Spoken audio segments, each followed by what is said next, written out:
Hi all, అందరూ ఎలా ఉన్నారు? ఈరోజు మన వీడియోలో స్పెషల్ గిన్నె కోడితో కర్రీ చేసేసాను. ఇది మీలో ఎంతమంది గిన్నె కోడి కర్రీ చేసుకొని తింటారని తెలుసు, నాకైతే తెలియదు. ఫస్ట్ టైం కుక్ చేస్తున్నాను, ఫస్ట్ టైం తిన్నాను కూడా. కర్రీ అయితే సూపర్ ఉంది టేస్ట్.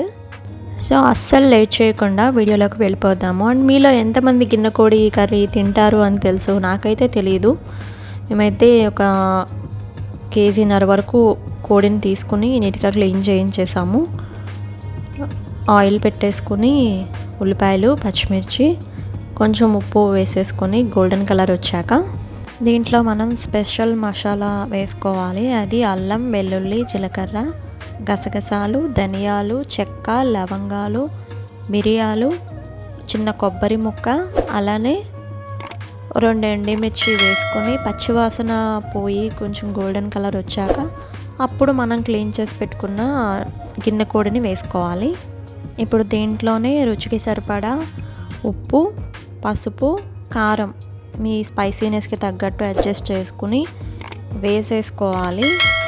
కారం అనేది కొంచెం ఎక్కువగా వేసుకుంటేనే బాగుంటుంది. అండ్ దీంట్లో నేను కొంచెం కొత్తిమీర కాడలు అనేది ఇలా మధ్యలోనే కట్ చేసుకుని వేస్తాను. మీరు కావాలంటే ఉల్లిపాయల్లో వేసుకోవచ్చు, లేదంటే లాస్ట్లో ఫైనల్ టచ్గా కూడా వేసుకోవచ్చు. గ్రేవీ కావాలి కాబట్టి మనం టమాటాలు యాడ్ చేయడం లేదు కదా. టమాటాల ప్లేస్లో మీరు గ్రేవీ కావాలి అనుకుంటే కనుక పెరుగు వేసుకోవచ్చు. నేను పెరుగు ఒక కప్ వరకు వేసాను. పెరుగు వేస్తే గ్రేవీ వస్తుంది. ఆయిల్ పైకి వచ్చేంత వరకు కుక్ చేసుకున్నాక ఇప్పుడు ఉప్పు, కారాలు ఏదైనా సరిపోలేకపోతే వేసుకోవాలి. వేసుకొని మీ గ్రేవీకి తగ్గట్టు వాటర్ని యాడ్ చేసుకొని దగ్గరికి అయ్యేంత వరకు కుక్ చేసుకొని, అండ్ లాస్ట్లో మనం గరం మసాలా, చికెన్ మసాలా వేసాను.